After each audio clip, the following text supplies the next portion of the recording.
Nous avons M. Aboubakar Kamara en ligne. Il est donc le président de l'URTELGI, l'Union des radios et télévisions libres de Guinée. Monsieur Kamara, bonsoir. Bonsoir, M. Gallo.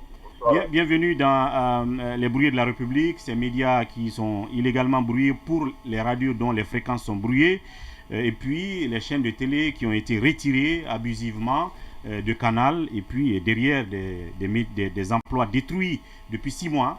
Mais bon, on reste sur la question principale. M. Fana Souma, nouveau ministre de la Communication, vous avez vu sa tournée dans les médias. Hier, il était à la HAC avec le PM. Vous, en tant que président de l'URTELGI, il s'agit des radios et télévisions. À l'époque, nous parlions par exemple de la montée de ces médias-là sur le mont, je ne sais pas lequel, je ne connais plus le nom, et puis Kakulima, la transition de l'analogie au numérique. Tous ces grands projets sont restés lettres mortes sous Mme Kaba, qui donc était prédécesseur de M. Fana. Entre autres choses, qu'est-ce que vous attendez de lui concrètement? Ok, merci beaucoup pour l'opportunité. Il faut avouer que vous l'avez tellement bien dit depuis un certain moment.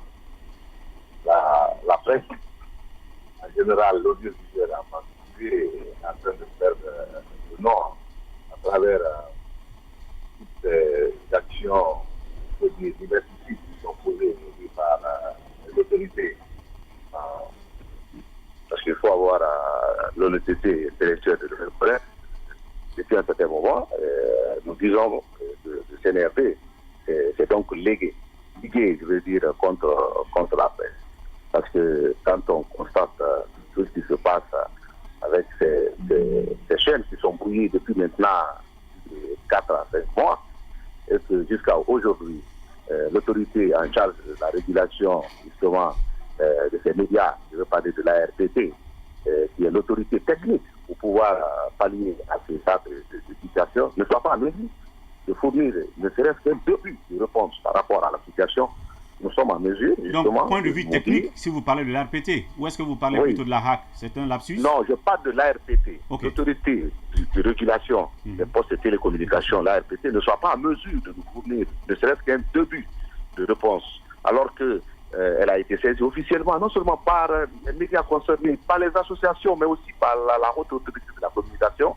Je pense que ça veut tout dire déjà. Donc, concernant le nouveau ministre, nous connaissons tous le grand frère Fana depuis la RTG. Et déjà, depuis qu'il est venu, toute cette volonté affichée par son autorité, par rapport justement à la collaboration avec les médias, tantôt privés et aussi publics. Et d'ailleurs, son discours d'intronisation de prise de fonction en dit long par rapport à cette volonté, quand il a parlé de cette transversalité de son département, qui n'est pas le ministre simplement des médias publics. Donc, je pense que nous attendons beaucoup du ministre, au-delà de la volonté qu'il a déjà affichée et qui ne fait donc aucun doute à notre niveau. Nous pensons que s'il a, comme le dirait le président Bonnet, s'il a réellement la main libre, il pourrait éventuellement apporter son grain de sel pour que nous puissions sortir de cette crise qui n'a fait de durer. Et il faut reconnaître que cette crise est à la charge exclusive des populations, parce que c'est les populations qui sont en train de souffrir. Les populations sont en train de souffrir parce que le droit à l'information est consacré par la loi. Et lorsqu'on prive une partie de la population, une bonne partie de la population, de suivre l'information, de s'abreuver de cette denrée qui est la plus consommée aujourd'hui dans le monde, je crois que c'est une atteinte à la loi que le CNRP est en train de faire.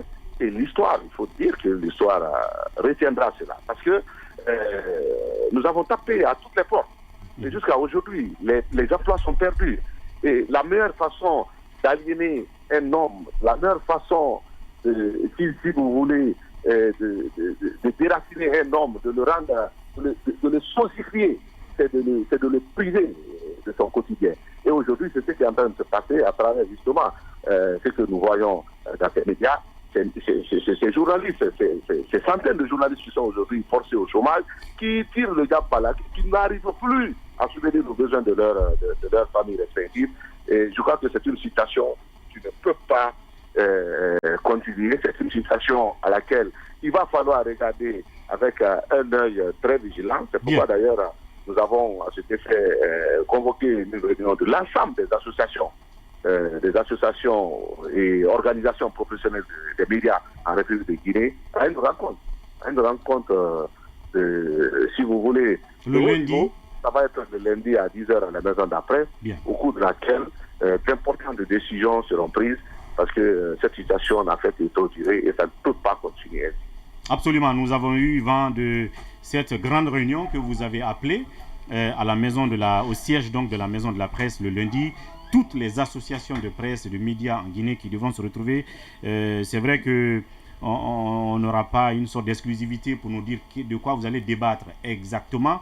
Mais est-ce qu'on peut dire qu'à partir de cette réunion, on peut déjà être situé sur, si vous voulez, les dynamiques collectives peut-être plus radicales que l'on peut connaître à aller vers la solution à nos problèmes? Parce que jusque-là, vous avez fait dans la souplesse, vous les associations de presse. Oui. Maintenant, est-ce qu'on va prendre des décisions, peut-être que si je dis radicales ou extrémistes, c'est un peu trop, mais des décisions fortes pour que nous allions à la guerre comme à la guerre? Parce que là, on veut nous tuer complètement.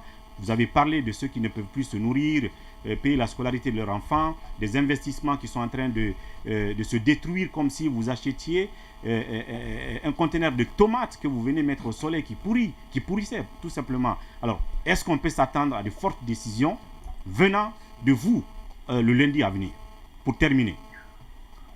Bon, écoutez, c'est ça. En fait, c'est l'objectif de la réunion. Parce que au sortir donc de cette réunion, on doit être capable de donner une visibilité très nette de cette situation qui n'a fait que trop durer, et à l'opinion nationale, mais aussi et à l'ensemble des médias. Et comme on l'a dit, c'est l'ensemble des associations, c'est pas que la presse en ligne ou la presse écrite ou la presse audiovisuelle, c'est l'ensemble.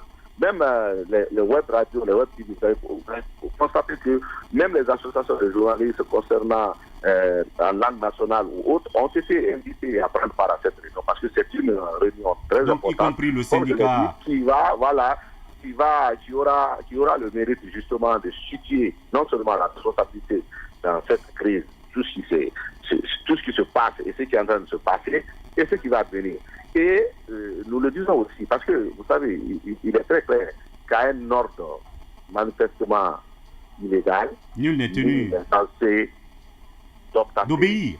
Donc, d'obéir. Donc, et ce qui est en train de se passer, je crois que